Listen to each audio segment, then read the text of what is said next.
Hello बच्चों, welcome to my channel study of the science. कैसे हो आप सब? आई होप कि आप सब अच्छे होंगे और उतने ही अच्छे से आपकी पढ़ाई चल रही होगी। एक बार रिमाइंड करते हैं, पिछली क्लास में हमने क्या पढ़ा था। तो पिछली क्लास में हमने क्या पढ़ा था? पिछली क्लास में हमने पढ़ा था कि कैसे जो है आयंस की फॉर्मेशन होती है, कैसे पॉजिटिव आयंस बनते हैं और किस तरह से नेगेटिव आयंस बनते हैं। ठीक है, फिर उसके बाद आज हम पढ़ने जा रहे हैं राइटिंग केमिकल फार्मूला, यानी कि किसी भी कंपाउंड का केमिकल फॉर्मूला कैसे हम लिख सकते हैं। तो इसके बारे में हम इस लेक्चर में पढ़ने वाले हैं। तो शुरू करते हैं। उससे पहले मैंने आपको कहा था कि आपको 20 तक के एटॉमिक नंबर्स, उनके नेम और सिंबल्स याद करने हैं। तो आई होप कि मैं आपसे पूरी उम्मीद करती हूँ कि आप वो देख के लर्न करके या आए होंगे। ठीक है, क्योंकि उसके बिना ये वाला टॉपिक क्या हो जाएगा, डिफिकल्ट हो जाएगा। आप समझ तो लोगे लेकिन कर नहीं पाओगे। ठीक है, उसके लिए आपको खुद वो एटॉमिक नंबर वगैरह, उनके नेम और सिंबल याद होने चाहिए। तो शुरू करते हैं आज की क्लास। क्या दे रखा है? The chemical formula of A compound is a symbolic representation of its composition. यानी कि केमिकल फार्मूला क्या होता है? एक तरह से सिंबॉलिक रिप्रेजेंटेशन होती है, यानी कि किसी कंपाउंड की कंपोजिशन को हम लिखने के तरीके को ही क्या बोलते हैं? सिंबल्स में लिखने के तरीके को क्या बोलते हैं? उसका केमिकल फार्मूला कह देते हैं। अब कह सकते हैं ये जो केमिकल फार्मूला होता है उसको लिखना बहुत ही आसान है। जस्ट आपको एटॉमिक नंबर पता होना चाहिए और उनके नेम वगैरह, और कुछ नहीं चाहिए होता है। ठीक है, देखते हैं। अब देखो, किसी भी एटम के केमिकल फार्मूले को लिखने के लिए हमें क्या चाहिए? हमें चाहिए, एक तो उनके सिंबल से हमें याद होने चाहिए, दूसरा हमें क्या होनी चाहिए? कंबाइनिंग कैपेसिटी जो होती है किसी एलिमेंट की, वो हमें पता होनी चाहिए। सिर्फ इन्हीं दो चीजों के बेसिस पे हम किसी भी कंपाउंड का केमिकल फार्मूला जो है हम लिख सकते हैं। अब ये जो कंबाइनिंग कैपेसिटी होती है किसी एलिमेंट की, उसे क्या बोलते हैं? उसकी वैलेंसी बोलते हैं। ठीक है, तो इस लेक्चर में हम सीखने वाले हैं। देखो, सिंबल्स तो आपको पिछले लेक्चर में ही बता दिए थे मैंने। ठीक है, इस लेक्चर में हम सीखेंगे कि वैलेंसी क्या होती है और इसे कैसे कैलकुलेट किया जाता है। ठीक है, एक तरह से हम कह देंगे वैलेंसी क्या है? हैंड्स होते हैं, हाथ होते हैं। जैसे कि अगर मान लो हम आपस में एक दूसरे के हाथों को पकड़ लेते हैं तो वो क्या हो जाता है? एक तरह से एक बॉन्ड बन जाता है, यानी कि हम एक दूसरे से बंध जाते हैं। ठीक है, एक दूसरे के साथ वो जो हाथों से हमने पकड़ा हो वो क्या हमारा फोर्स ऑफ अट्रैक्शन है। सेम इसी तरह से वैलेंसी भी क्या होती है? एक तरह का बॉन्ड होता है, हाथ होते हैं किसी एटम के, जिनकी मदद से वो दूसरे एटम के हाथों को पकड़ता है और वहां पर बॉन्ड बन जाता है। और इस तरह से एलिमेंट्स क्या करते हैं? एक दूसरे के साथ रिएक्ट करते हैं। चलिए देखते हैं कैसे हम पढ़ेंगे वैलेंसी के बारे में। देखिए, वैलेंसी को तो हमने पढ़ लिया। क्या होता है valency? It is the combining capacity of an element, यानी कि किसी एलिमेंट की कंबाइन करने की कैपेसिटी, यानी कि दूसरे एटम्स के साथ कंबाइन करने की कैपेसिटी जो होती है उसी को हम क्या बोलते हैं? वैलेंसी बोलते हैं। अब हम इसको कैसे निकालेंगे? फॉर एग्जाम्पल, हमने क्या लिया? हमने सिंपल, वैसे तो सिंपल डिस्कशन करते हैं एक बार। मान लिया हमारे पास कोई एलिमेंट है। ठीक है, कोई एलिमेंट हमने ले लिया ई। अब यहाँ पर क्या होती है? सेल्स होती हैं बच्चा। ये सब कुछ जो है वो आपके नेक्स्ट यूनिट में, नेक्स्ट जो लेसन है हमारा स्ट्रक्चर ऑफ द एटम, उसमें सब कुछ डिटेल से आने वाला है। ठीक है, तो मैं यहाँ पर इतना ज्यादा डीप नहीं जाऊंगी, बस आपको हल्का हल्का थोड़ा बहुत ऐसे बता दूंगी। तो क्या होता है? ऐसा कुछ स्ट्रक्चर होता है, ये क्या होता है? न्यूक्लियस होता है किसी भी एटम का। ठीक है, जिसमें क्या पाए जाते हैं? न्यूट्रॉन और प्रोटॉन पाए जाते हैं। अब इसके सराउंडिंग में क्या होते हैं भाई? एनर्जी सेल्स होते हैं, जिनमें क्या पाए जाते हैं? इलेक्ट्रॉन घूमते हैं इस तरह से। ठीक है, अगर आप अभी सीख लेंगे तो अगली जो लेसन है हमारा, उसमें क्या हो जाएगा? आपके लिए चीजें और भी ज्यादा आसान हो जाएंगी। तो ये जो फर्स्ट जो सेल है, इसमें कितने इलेक्ट्रॉन्स होते हैं? ये जो फर्स्ट सेल जो होती है हमारी, इसे के सेल नाम दिया गया है और इसमें 2 इलेक्ट्रॉन्स होते हैं। ठीक है, अब ये जो दूसरे वाली जो सेल होती है उसे क्या नाम दिया है? एल सेल नाम दिया गया है। और इसमें मैक्सिमम हम कितने इलेक्ट्रॉन फिल कर सकते हैं? 8 फिल कर सकते हैं। अब ये जो सबसे आउटर मोस्ट वाली जो सेल है, इसको क्या दिया गया है? एम सेल का नाम दिया गया है। तो इसमें हमें मैक्सिमम कितने इलेक्ट्रॉन फिल कर सकते हैं भाई? 8 फिल कर सकते हैं। यानी कि एक तरह से ये क्या हो जाएगा? इनको हम क्या बोलते हैं? मैजिक नंबर बोल सकते हैं। ठीक है। किसी भी एलिमेंट के इलेक्ट्रॉन्स को फिल करने के लिए मैजिक नंबर्स का इस्तेमाल किया जाता है, जिसमें पहली सेल में कितने आते हैं इलेक्ट्रॉन 2, अगली में 8, फिर 8, इस तरह से इलेक्ट्रॉन 18 जो होते हैं, लेकिन हमें सिर्फ कह सकते हैं यही तक काम लेना है। ठीक है, तो अगले में क्या आता है 18 आता है, 18, 18, 32, 32। ठीक है, इस तरह से 7 पीरियड्स होते हैं। अब यहाँ पर हम इन मैजिक नंबर्स की हेल्प से वैलेंसी कैलकुलेट करेंगे। ठीक है, अगर मान लो हमने एग्जाम्पल ले लिया, हमने एग्जाम्पल लिया है लिथियम का। अब लिथियम का एटॉमिक नंबर कितना होता है, आई होप कि आपको लर्न होगा। ठीक है, तो कितना होता है बेटा, 3 होता है। और किसी भी एलिमेंट का जो एटॉमिक नंबर होता है वो कहाँ लिखा जाता है, हमेशा उसके लेफ्ट साइड में बॉटम की तरफ, बॉटम की साइड लिखा जाता है। ठीक है, तो 3 एटॉमिक नंबर है। मैंने आपको पिछले लेक्चर में बताया था कि किसी एलिमेंट का जो एटॉमिक नंबर होता है वो हमें क्या बताता है, उसमें प्रेजेंट नंबर ऑफ प्रोटॉन और इलेक्ट्रॉन के बारे में बताता है। ठीक है, ये मैंने बताया था आपको पिछले लेक्चर में कि अगर किसी एलिमेंट का एटॉमिक नंबर 3 है तो इसका मतलब क्या है, इसके पास 3 ही इलेक्ट्रॉन है और 3 ही क्या है, इसके पास है प्रोटॉन है। तो अब अगर इसके पास 3 इलेक्ट्रॉन्स और इलेक्ट्रॉन कहाँ पाए जाते हैं, किसी एटम की जो न्यूक्लियस के सराउंडिंग में जो एनर्जी सेल्स होते हैं वहां पर हमें क्या पाए जाते हैं, इलेक्ट्रॉन पाए जाते हैं। वहां पर इलेक्ट्रॉन जो है रिवॉल्व करते हैं। तो फर्स्ट सेल में हम कितने इलेक्ट्रॉन भर सकते हैं, वही फर्स्ट सेल में ये यहाँ पर रहा, कितने भर सकते हैं हम, मैक्सिमम 2 इलेक्ट्रॉन भर सकते हैं। 2 से ज्यादा हम इलेक्ट्रॉन्स को फिल नहीं कर सकते। अब अगली सेल में हम कितने भर सकते हैं, 8 भर सकते हैं। ठीक है, लेकिन यहाँ पर देखो इसका एटॉमिक नंबर कितना है, 3 है। 3 का मतलब 2 इलेक्ट्रॉन तो हमने पहले ही फिल कर लिए। अब यहाँ पर कितने इलेक्ट्रॉन बच गए, सिर्फ 1 बच गया। तो यानी कि नेक्स्ट सेल में हमारे कितने इलेक्ट्रॉन आएगा, सिर्फ 1 आएगा। अब ये जो लास्ट आउटर मोस्ट सेल होती है जिसमें नंबर ऑफ इलेक्ट्रॉन प्रेजेंट होते हैं, उनको हम क्या बोलते हैं, वैलेंस इलेक्ट्रॉन बोलते हैं। क्या बोलते हैं बच्चा, वैलेंस इलेक्ट्रॉन। ठीक है, अब यही वैलेंस इलेक्ट्रॉन हमें बताएंगे कि वैलेंसी को कैसे कैलकुलेट हमें करना है।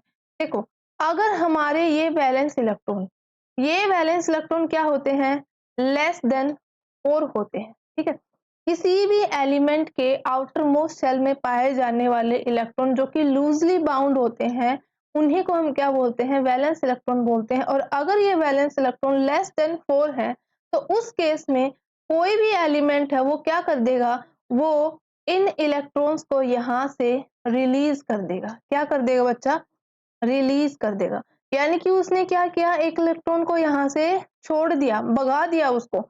अब इसके पास इलेक्ट्रॉन कितने बच गए, जस्ट 2 इलेक्ट्रॉन बच गए। ठीक है, अब देखो प्रोटॉन तो उतने ही है, प्रोटॉन तो कम नहीं होते। हमने बताया था कि प्रोटॉन कहीं नहीं आते जाते, वो सिर्फ उसके न्यूक्लियस में ही रहते हैं। अब क्या होगा, 3 प्रोटॉन जो हैं इसके पास, इन 3 में से 2 प्रोटॉन तो क्या कर देंगे, इन 2 इलेक्ट्रॉन्स को न्यूट्रलाइज कर देंगे और एक प्रोटॉन क्या हो जाएगा, बच जाएगा। चार्ज कैसा आएगा, इसका मतलब उस एलिमेंट पर चार्ज कैसा आएगा, पॉजिटिव चार्ज आएगा। ठीक है, अब हम कह सकते हैं ये जो यहाँ पर ये जो वैलेंस इलेक्ट्रॉन है, एक तरह से वही क्या हो जाएगी, उनकी वैलेंसी हो जाएगी। ठीक है, वैलेंसी क्या होती है, वैलेंस इलेक्ट्रॉन के ही समान होती है अगर इलेक्ट्रॉन क्या होते हैं, लेस देन 4 होते हैं। ठीक है, मतलब क्या है कहने का, अगर वैलेंस इलेक्ट्रॉन लेस देन 4 होंगे तो उस केस में वैलेंस इलेक्ट्रॉन जितने भी हैं हमारे, उसी के इक्वल क्या हो जाएगी, वैलेंसी हो जाएगी। ठीक है, अब इस एलिमेंट का मतलब इस लिथियम की वैलेंसी कितनी है भाई, 1 है। अब किसी की वैलेंसी जितनी होती है वो क्या होती है, एक तरह से उसकी हमने पढ़ा था वो क्या होती है, उसकी कंबाइनिंग कैपेसिटी होती है। यानी कि लिथियम की कंबाइनिंग कैपेसिटी कितनी है, 1 है। कंबाइनिंग कैपेसिटी का मतलब कंबाइन होने की टेंडेंसी।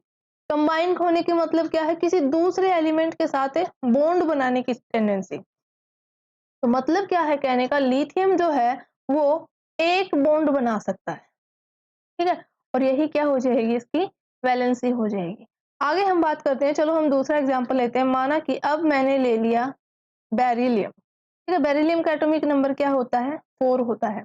अब सेम इसका क्या मतलब है भाई, बेरिलियम के पास क्या है, 4 इलेक्ट्रॉन और 4 ही प्रोटॉन है। फिर से इसको क्या करेंगे, इसको भी हम कह सकते हैं हमारे मैजिक नंबर्स के अकॉर्डिंग फिल करेंगे सेल्स में। तो सबसे पहली सेल में कितने आएंगे, मैक्सिमम 2 इलेक्ट्रॉन आएंगे। ठीक है, 2 को हमने फिल कर दिया। हमारे पास कितने हैं? 4 इलेक्ट्रॉन है। 2 को हमने फिल कर दिया, बाकी कितने बच गए? 2 बच गए। मैक्सिमम कितने आ सकते हैं इस सेल में? 8 आ सकते हैं, लेकिन 8 हमारे पास है ही नहीं। हमारे पास तो कितने बचे हुए हैं? सिर्फ 2 ही बचे हुए हैं ना, तो हम 2 ही फिल करेंगे। ठीक है, अब यहाँ पे देखो, यही हमारी लास्ट मोस्ट सेल है, लास्ट आफ्टरमोस्ट सेल है जिसमें इलेक्ट्रॉन्स फिल किए हैं हमने। कितने हैं भाई? यहाँ पर 2 है ना, तो यही क्या हो जाएगी? उस एटम की, उस एलिमेंट की वैलेंसी हो जाएगी। ठीक है, यही क्या हो जाएगी? उसकी वैलेंसी हो जाएगी, और यही क्या हो जाएंगे? उसके वैलेंस इलेक्ट्रॉन हो जाएंगे। अब वैलेंसी कितनी आ गई भाई? 2 आ गई। अब फिर से इसको चेक करो, यानी कि वैलेंस इलेक्ट्रॉन जो वो कितने आ गए? 2 आ गए। क्या ये 2 लेस देन 4 है? ऑफ कोर्स है, हाँ जी। तो उस केस में क्या हो जाएगा? यही हमारी वैलेंसी हो जाएगी। अगर जब भी कह सकते हैं हमारी valency, valence electron less than 4 होंगे, तो उस केस में हमेशा कैसा चार्ज रहेगा भाई? पॉजिटिव चार्ज रहेगा। ठीक है, देखो साथ साथ हम यहाँ पर इनकी ऑक्सीडेशन स्टेट भी बता रहे हैं। ठीक है, यानी कि चार्ज कैसा रहेगा, चार्ज भी बता पा रहे हैं। अब हमने क्या बताया है, जैसे कि पीछे वाले में क्या था, लिथियम की अगर हम बात करें, यहाँ पर क्या था? वैलेंसी कितनी थी? वैलेंस इलेक्ट्रॉन कितना था? 1 था ना। वो कितना होता है? लेस देन 4 होता है, तो उस केस में यही क्या हो जाएगी? उसकी वैलेंसी हो जाएगी। अब इस पे चार्ज की अगर हम बात करें, तो ये भी क्या हो जाएगा? +1। +1 क्यों आया वो मैंने आपको समझा दिया। तो ठीक है, इसको डायरेक्टली अब ध्यान कर लो कि अगर वैलेंस इलेक्ट्रॉन लेस देन 4 होंगे, तो चार्ज हमेशा क्या रहने वाला है? पॉजिटिव रहने वाला है। अब सेम यहाँ पर बेरिलियम के केस में भी कितने इलेक्ट्रॉन है भाई? 2 इलेक्ट्रॉन है, जो कि लेस देन 4 है, तो चार्ज कैसा आ जाएगा? पॉजिटिव। यानी कि इसकी ऑक्सीडेशन स्टेट कितनी हो जाएगी? बेरिलियम की +2 हो जाएगी। लिथियम की कितनी हो जाएगी? +1 हो जाएगी। ठीक है, समझ में आया? आगे लेते हैं और एग्जाम्पल ले लेते हैं। इरेज़र। जैसे कि हम अभी और एग्जाम्पल लेते हैं, दूसरा एग्जाम्पल लेते हैं। मान लिया हमने क्या ले लिया? हमने बोरोन को ले लिया। अब बोरोन का एटॉमिक नंबर कितना होता है? 5 होता है। 5 होने का मतलब क्या है बेटा? 5 इलेक्ट्रॉन, 5 प्रोटॉन, यानी कि इक्वल पॉजिटिव चार्ज, न्यूट्रल होगा इलेक्ट्रिकली। ठीक है, अब इनको फिर से फिल करेंगे, तो 5 इलेक्ट्रॉन है इसके पास, तो पहली सेल में कितने आएंगे? 2 ही आएंगे। अगली सेल में कितने आएंगे भाई? अब कितने बचे हुए हैं इनके पास? 3 बचे हुए ना, तो अगली सेल में कितने इलेक्ट्रॉन आ जाएंगे? 3 इलेक्ट्रॉन आ जाएंगे। अब मुझे ये बताओ, ये जो लास्ट सेल में जो इलेक्ट्रॉन है, इनको हमने क्या नाम दिया था? इनको हमने नाम दिया था वैलेंस इलेक्ट्रॉन। ठीक है, और ये वैलेंस इलेक्ट्रॉन अगर लेस देन 4 है, तो यही क्या हो जाएगी? हमारी वैलेंसी हो जाएगी। ठीक है, और अगर ये लेस देन 4 है, तो चार्ज की अगर हम बात करें कि इस एलिमेंट पर चार्ज क्या रहेगा, तो चार्ज क्या हो जाएगा? जो भी वैलेंसी है बस उसके सामने क्या कर दो? प्लस चार्ज लगा दो। ठीक है, ये इसका चार्ज आ गया। ओके, अब यहाँ पर वैलेंसी आपको समझ में आ गई। इसकी वैलेंसी कितनी है? 3, यानी कि बोरोन के पास बॉन्ड बनाने की टेंडेंसी कितनी है? 3। वो मैक्सिमम 3 बॉन्ड बना सकता है। आगे हम एग्जांपल लेते हैं, माना कि हमने हाइड्रोजन को ले लिया। चलो, हाइड्रोजन का एटॉमिक नंबर क्या होता है? 1 होता है, यानी कि 1 इलेक्ट्रॉन होता है इसके पास। कहाँ आ जाएगा? फर्स्ट सेल में आ जाएगा। अब यहाँ पर यही इसकी आउटर मोस्ट सेल हो जाएगी, तो इसकी वैलेंस इलेक्ट्रॉन कितने हो जाएंगे भाई? इसके वैलेंस इलेक्ट्रॉन हो जाएंगे, वैलेंस इलेक्ट्रॉन लेस देन 4 हो जाएंगे फिर से, यानी कि ये जो वैलेंस इलेक्ट्रॉन है, यही इसकी वैलेंसी हो जाएगी। ऐसे इस केस में चार्ज क्या हो जाएगा? चार्ज क्या हो जाएगा? +-1। ठीक है, अब मैं इसको आपको बाद में एक्सप्लेन करूंगी। देखो क्यों? क्योंकि हाइड्रोजन क्या है हमारा? हाइड्रोजन हमारा एक नॉन मेटल है, और पिछले लेक्चर में मैंने आपको बताया था, एक नॉन मेटल जो होती है वो मोस्टली इलेक्ट्रोनेगेटिव होते हैं, लेकिन फिर भी वो दोनों चार्ज शो करते हैं। वो पॉजिटिव चार्ज भी शो करते हैं और वो नेगेटिव चार्ज भी शो करते हैं। ठीक है, अब ये कब पॉजिटिव करेंगे, कब नेगेटिव करेंगे, चलो अभी बता देती हूँ। देखो, अगर मान लो हमारा हाइड्रोजन किसी मेटल के साथ बॉन्ड बना रहा है, ठीक है, अगर किसी मेटल के साथ हाइड्रोजन बॉन्ड बना रहा है, तो उस केस में हमें पता है मेटल हमारे क्या होते हैं? इलेक्ट्रोपॉजिटिव, यानी कि ऑलवेज कैरी पॉजिटिव चार्ज, हमेशा पॉजिटिव चार्ज कैरी करते हैं। तो अगर मेटल पॉजिटिव चार्ज कैरी करेंगे, तो अल्टीमेटली हाइड्रोजन पे कैसा चार्ज आ जाएगा भाई? नेगेटिव चार्ज आ जाएगा। ठीक है, अगर अगर हम मान लेते हैं, अगर हमारा हाइड्रोजन किसके साथ रिएक्ट कर रहा है? अब नॉन मेटल के साथ रिएक्ट कर रहा है। अब नॉन मेटल्स क्या होती हैं? वो बॉन्ड बना रहा है नॉन मेटल्स के साथ। नॉन मेटल्स क्या होते हैं भाई?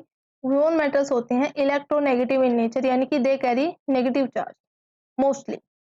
अब अब ये नेगेटिव नॉन मेटल्स का हमने ये भी पढ़ रखा है कि नॉन मेटल्स पॉजिटिव भी कैरी करते हैं, नेगेटिव कैरी करते हैं।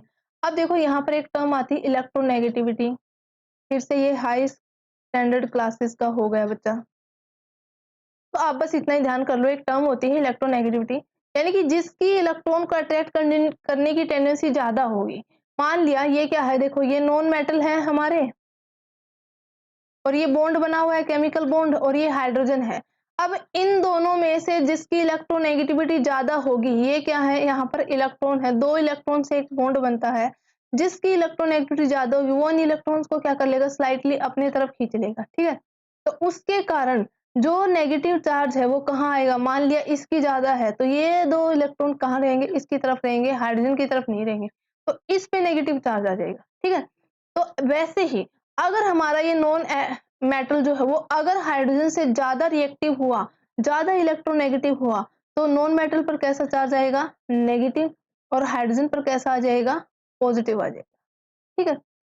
अगर ये कम रिएक्टिव हुआ, हाइड्रोजन से कम इलेक्ट्रोनेगेटिव हुआ, तो उस केस में क्या हो जाएगा, हाइड्रोजन पे नेगेटिव चार्ज आ जाएगा और इस पर क्या आ जाएगा बेटा, पॉजिटिव चार्ज आ जाएगा, ठीक है। तो इस तरह से मेटल जो नॉन मेटल्स जो होते हैं वो 2 चार्ज शो करते हैं। वो डिपेंड करता है कि वो किसके साथ बॉन्ड बना रहे हैं, अपने से मोर इलेक्ट्रोनेगेटिव के साथ बना रहे हैं, अपने के से लेस इलेक्ट्रोनेगेटिव के साथ बना रहे हैं, ठीक है। तो ये हो जाएगा यहाँ पे। अब हम आगे एग्जाम्पल ले लेते हैं बाकी एलिमेंट्स का।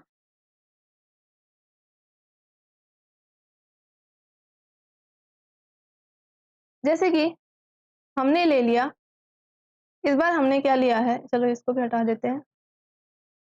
इस बार हम एग्जाम्पल लेते हैं किसी दूसरे एलिमेंट का। हमने क्या लिया, हमने ले लिया कार्बन। चलो कार्बन को छोड़ो, हम नाइट्रोजन लेते हैं, कार्बन को बाद में बताएंगे। नाइट्रोजन का एटॉमिक नंबर कितना होता है बच्चा, 5 होता है, ठीक है। अब इनको सॉरी 7 होता है। नाइट्रोजन का एटॉमिक नंबर कितना होता है, 7 होता है।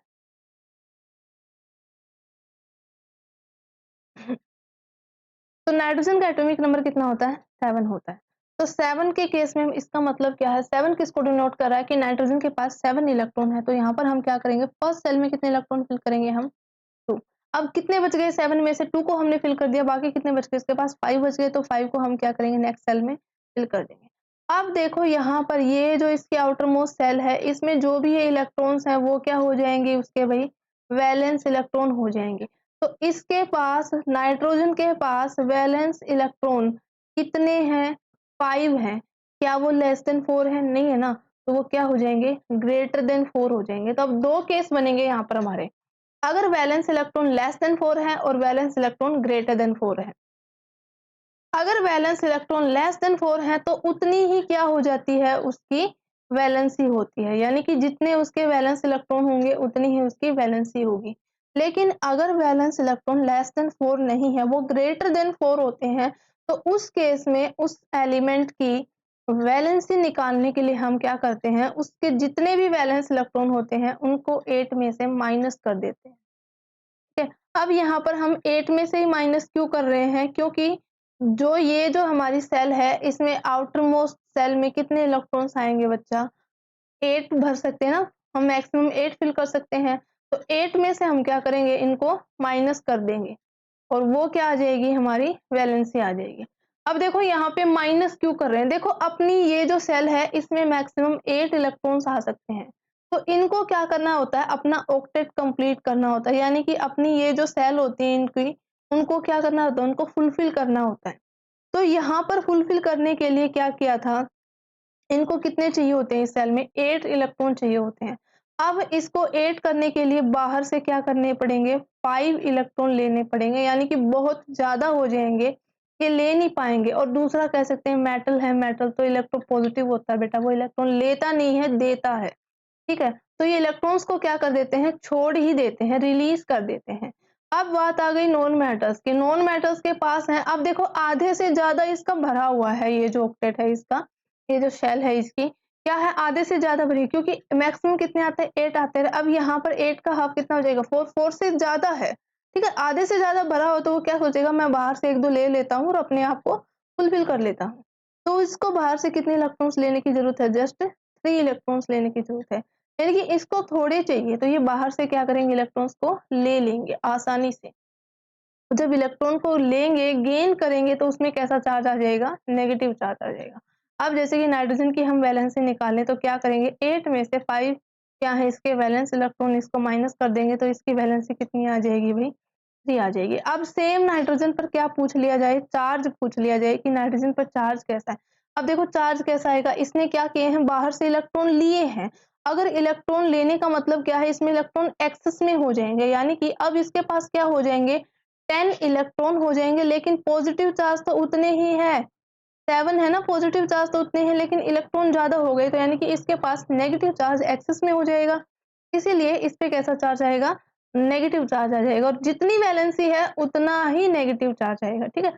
तो ये इसका चार्ज हो गया। तो इस तरह से आप क्या कर सकते हैं, सभी एलिमेंट्स के चार्ज और उनकी वैलेंसी फाइंड आउट कर सकते हैं। जैसे कि क्या करते हैं, हम एक और एग्जांपल ले लेते हैं। यहाँ पर हमने मान लिया, हमने ले लिया फ्लोरीन का, क्लोरीन का ले लेते हैं, Cl जिसे हम बोलते हैं। इसका एटॉमिक नंबर कितना होता है, 17 होता है। अब इसको हम फिल करेंगे, 17 एटॉमिक नंबर है, तो यानी कि 17 ही इसके पास इलेक्ट्रॉन होंगे। तो फर्स्ट सेल में कितने आ जाएंगे, 2, अगले में कितने आ जाएंगे, 8, कितने हो गए भाई, ये 10 हो गए, यानी कि कितने बच गए हमारे पास, 7 बच गए। तो अगली सेल में कितने आ जाएंगे, 7 इलेक्ट्रॉन आ जाएंगे। अब देखो ये जो इलेक्ट्रॉन है, इस सेल में कितने इलेक्ट्रॉन्स भरने होते हैं उनको, इस सेल में कितने भरने होते हैं, मैक्सिमम 8 इलेक्ट्रॉन्स फिल करने होते हैं। अब इसके पास कितने हैं, 7 है, यानी कि बाहर से इसे कितने इलेक्ट्रॉन्स की जरूरत पड़ेगी, जस्ट 1 इलेक्ट्रॉन की, ठीक है। तो उस एक इलेक्ट्रॉन को क्या करेंगे, आसानी से गेन कर लेंगे। अब वैलेंस इलेक्ट्रॉन कितने हो गए क्लोरीन के पास, क्लोरीन के पास वैलेंस इलेक्ट्रॉन कितने हो गए बच्चा, 7 हो गए, ठीक है। अब मैंने बताया है अगर वैलेंस इलेक्ट्रॉन मोर देन 4 होते हैं तो वैलेंसी के लिए क्या करते हैं हम, 8 माइनस वैलेंस इलेक्ट्रॉन। तो इसकी वैलेंसी क्या आ जाएगी, यानी कि क्लोरीन की वैलेंसी क्या आ जाएगी, हम इसको 8 में से वैलेंस इलेक्ट्रॉन को माइनस कर देंगे, जो कि कितने हैं, 7। तो वैलेंसी कितनी आ जाएगी, 1 आ जाएगी। अब देखो बाहर से इलेक्ट्रॉन ले रहा है ना, बाहर से इलेक्ट्रॉन अगर ले रहा है तो इस पे कैसा चार्ज आएगा, नेगेटिव।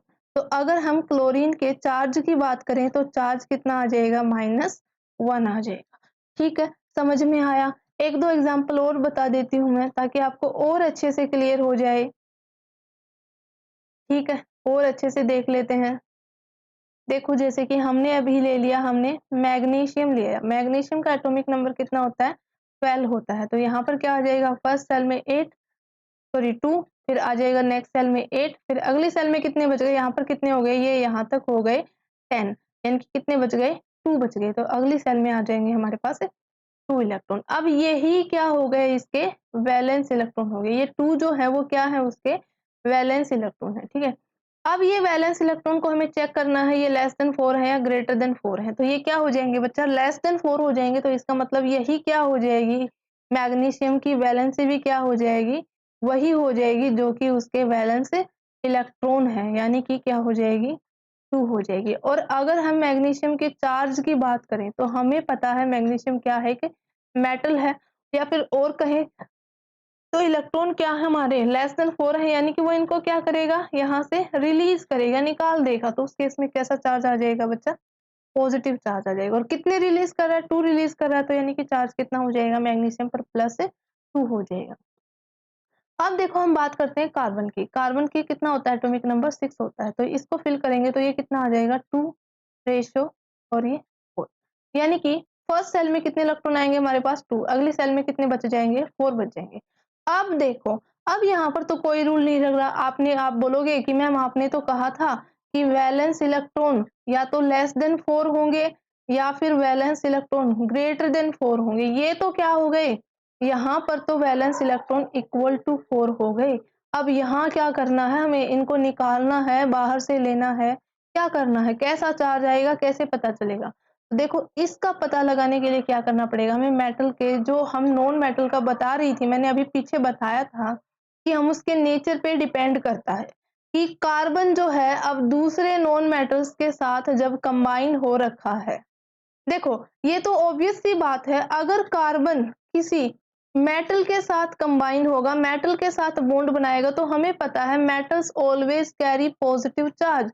तो उस केस में कार्बन पे कैसा चार्ज आना है, 100% उस पे नेगेटिव चार्ज ही आना है। और कितना नेगेटिव आएगा, जितने उसके वैलेंस इलेक्ट्रॉन है, जितनी उसकी वैलेंसी है। तो इसकी वैलेंसी भी कितनी हो जाएगी भाई, 4 ही हो जाएगी। इसके वैलेंस इलेक्ट्रॉन कितने हैं, 4 है, तो वैलेंसी भी कितनी हो जाएगी, 4 हो जाएगी। यानी कि उस केस में कार्बन पर कितना चार्ज आएगा, -4 चार्ज आएगा, ठीक है। लेकिन अगर हमारा जो कार्बन है वो किनके साथ कंबाइन हो रखा है, नॉन मेटल्स के साथ, तो फिर डिपेंड करेगा कि कार्बन जिसके साथ कंबाइन हो रहा है उसकी इलेक्ट्रोनेगेटिविटी कैसी है। अगर उसकी इलेक्ट्रोनेगेटिविटी यानी कि जो भी हमने यहाँ पर एलिमेंट लिया है, जो नॉन मेटल हमने यहाँ पर लिया है, उसकी इलेक्ट्रोनेगेटिविटी कि वो क्या है, मोर देन है कार्बन से, तो उस केस में क्या आ जाएगा भाई, इस एलिमेंट पर तो नेगेटिव चार्ज आ जाएगा और कार्बन पर कैसा आएगा, पॉजिटिव चार्ज आएगा। अब कितना पॉजिटिव चार्ज आएगा वो आपको इसके वैलेंस इलेक्ट्रॉन ही बता देंगे, यानी कि कितना आ जाएगा, +4 आ जाएगा, ठीक है। तो इस तरह से हम कार्बन की जो है कह सकते हैं वैलेंसी और उसकी कंबाइनिंग कैपेसिटी और उसका चार्ज फाइंड आउट कर सकते हैं। In the same way silicon पे होगा, सिलिकॉन का एटॉमिक नंबर कितना होता है भाई, 14 होता है, तो ये क्या हो जाएगा, 2 हो जाएगा, यहाँ पे 8 हो जाएगा और यहाँ पर कितना आ जाएगा, 4 आ जाएगा। देखो सेम कार्बन वाली प्रॉपर्टी सिलिकॉन शो कर रहा है, यानी कि यहाँ पर भी कितने इलेक्ट्रॉन है, लास्ट सेल में 4 इलेक्ट्रॉन्स है। तो इन द सेम वे अब यहाँ पर सिलिकॉन के साथ हो जाएगा। अगर सिलिकॉन अपने से बॉन्ड जब बनाएगा, वो किसके साथ बना रहा है, अपने से मोर इलेक्ट्रोनेगेटिव एलिमेंट के साथ वो बॉन्ड बना रहा है, तो उस केस में चार्ज यानी कि नेगेटिव चार्ज किसके पास आएगा भाई, इनके पास आ जाएगा और सिलिकॉन के पास क्या आ जाएगा, पॉजिटिव चार्ज। कितना पॉजिटिव आएगा, +4, ठीक है, क्या हो जाएगा, +4, इस पर -4, क्योंकि ये जो कंपाउंड होते हैं वो क्या होते हैं, इलेक्ट्रिकली न्यूट्रल होते हैं, ठीक है। आई होप कि आपको समझ में आ गया होगा। तो मैं आपको एक होमवर्क दे रही हूँ, तो आपको यहाँ पर कमेंट बॉक्स में लिख के मुझे बताना है कि ऑक्सीजन जो हमारा एलिमेंट है, ठीक है, और ये एक एल्यूमिनियम, पोटेशियम, इन तीनों की वैलेंसी क्या होगी और कितना इन पे चार्ज होगा, ये आपको मुझे कमेंट बॉक्स में लिख के बताना है। तो अब एक बार केमिकल फार्मूला लिखने से पहले हम यहाँ पर कुछ रूल्स भी पढ़ लेते हैं, जो रूल्स हमें दिए गए हैं कि कैसे हम किसी केमिकल फार्मूला को लिख सकते हैं, ठीक है। तो पहला रूल क्या दिया गया है, पहले रूल में वो क्या कह रहा है, दी वैलेंसीज और charge on the ion must balance, यानी कि जो वैलेंसी जो चार्जेस हैं वो आयंस पर वो क्या होनी चाहिए, मस्ट है, यानी कि वो बैलेंस होनी चाहिए अच्छी तरीके से, ठीक है। बैलेंस होने का मतलब क्या है, यानी कि हमारा कंपाउंड किन से बनता है भाई, आयन से बनता है, कैटायन और एनायन से। तो दोनों कैटायन और एनायन की वैलेंसी क्या होनी चाहिए, सेम होनी चाहिए, यानी कि इस पे भी अगर +1 है तो दूसरे पे भी -1 होना चाहिए, समझ गए, यानी कि इलेक्ट्रिकली न्यूट्रल होने चाहिए वो और सेम चार्ज होना चाहिए उनपे। अगले पॉइंट में क्या कर रहा है, when a compound consist of a metal and non metal the name और symbol of the metal is written first. Of course जब भी कोई कंपाउंड किससे बनेगा, मेटल और नॉन मेटल से बनेगा, तो हमेशा जो है मेटल को जो है पहले लिखा जाता है और बाद में हम कह सकते हैं इनको लिखते हैं नॉन मेटल वगैरह को, क्योंकि मेटल्स क्या होते हैं, इलेक्ट्रिकली पॉजिटिव होते हैं, तो पॉजिटिव वालों को, जैसे कि हम देखो NaCl, सोल्ट में क्या है, सोडियम क्या होती है, मेटल होती है, तो उसको पहले लिखा गया है। CaO, यहाँ पर कैल्शियम क्या हमारी मेटल है, तो उसको पहले लिखा गया है। ऐसे ही कॉपर ऑक्साइड, ये यहाँ पर कॉपर क्या हमारा मेटल होता है, तो उसको पहले लिखा गया है। आयरन क्या होता है, मेटल होता है, उसको पहले लिखा गया है। तो समझ में आ गया आपको दूसरा पॉइंट भी, ठीक है। अगला पॉइंट क्या है, in compounds form with a polyatomic ions. अच्छा, पॉलीएटॉमिक आयंस क्या होते हैं, पॉलीएटॉमिक आयंस क्या होते हैं, एक बार इसको देख लो, ये स्किप हो गया माइंड से। क्या होता है पॉलीएटॉमिक आयंस, यानी कि देखो अगर हम बात करते हैं Cl- की, हमने अभी अभी निकाला ना, क्लोरीन पे चार्ज क्या होता है, -1 होता है, तो 1 लिखने की जरूरत नहीं होती है। सोडियम पे क्या निकाला हमने, Na+1 निकाला, ठीक है। अब ये क्या है, एक सिंगल एलिमेंट पर चार्ज है ना, तो ये क्या हो जाए, हमारे सिंपल आयंस हो जाएंगे। अब अगर एक से ज्यादा एलिमेंट मिलकर किसी आयन को बना रहे हैं तो उसे हम क्या बोलते हैं, उसे हम पॉलीएटॉमिक आयंस कहते हैं। फॉर एग्जांपल हाइड्रोक्साइड आयन, जो कि किसका फार्मूला क्या होता है भाई, OH-, यानी कि एक ऑक्सीजन और एक हाइड्रोजन से मिलकर बना हुआ। अब यहाँ पर 2 एटम आ गए, ठीक है। अब इससे भी ज्यादा हो सकते हैं, इससे ज्यादा क्या हो सकता है, जैसे कि CO3 कार्बोनेट आयन, 2- चार्ज होता है इस पे। अब ये इसकी फॉर्मेशन कौन कर रहा है, 3 ऑक्सीजन और 1 कार्बन मिलकर इसकी फॉर्मेशन करे, तो ये हमारे क्या हो जाएंगे, पॉलीएटॉमिक आयंस, जिनमें 2 या 2 से ज्यादा एटम्स इन्वॉल्व होकर उस आयंस की फॉर्मेशन करते हैं, वो हमारे क्या हो जाएगा, पॉलीएटॉमिक आयंस। तो ये क्या कह रहा है यहाँ पर, जब भी हम कह सकते हैं किसी कंपाउंड का फार्मूला बना रहे होते हैं, तो अगर वहां पर हमारे नेगेटिव चार्ज के रूप में पॉलीएटॉमिक आयंस हैं, तो फार्मूला लिखते वक्त हमें हमेशा किसका यूज करना है भाई, ब्रैकेट का यूज करना है, ठीक है। और उसके बाहर हमें वो रेशियो दिखाना है जितनी भी मात्रा हमने उनकी लेनी होती है, जैसे कि NaOH, ठीक है। अब यहाँ पर क्या होता है, यहाँ पर ब्रैकेट रिक्वायर क्यों नहीं है, क्योंकि सोडियम पर भी उतना ही चार्ज है और OH पर भी उतना ही, यानी कि सोडियम पर कितना होता है हमारा +1, OH पे कितना होता है -1, दोनों पे क्योंकि सेम चार्ज है तो यहाँ पर हमें ब्रैकेट मतलब ब्रैकेट लगाएंगे फिर यहाँ पे 1 लिखेंगे, तो 1 लिखने का कोई मतलब नहीं है। हम जनरली 1 को लिखते नहीं है, है ना, क्योंकि वो क्या होता है, वो मतलब अल्टीमेटली हम इसको मान लेते हैं कि यहाँ पर 1 ही होगा। ओके, अब यहाँ पर आपके कुछ टेबल्स में कुछ आयंस दिए गए हैं, एक बार उनको देख लेते हैं।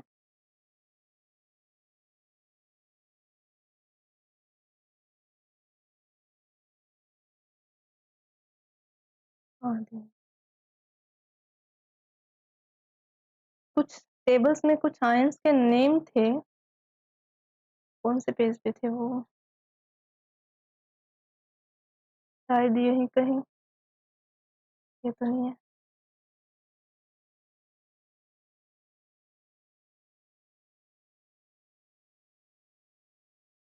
ये रहे, देखिए, ये आपको रिवाइज करने हैं, ठीक है।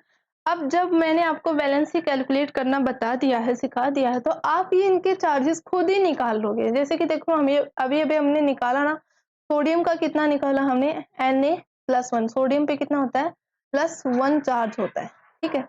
ऐसे ही पोटेशियम पे क्या होता है, K इसका सिंबल होता है और चार्ज कितना होता है, +1 होता है, तो 1 लिखने की जरूरत नहीं होती है, प्लस का मतलब एक ही होगा यहाँ पर।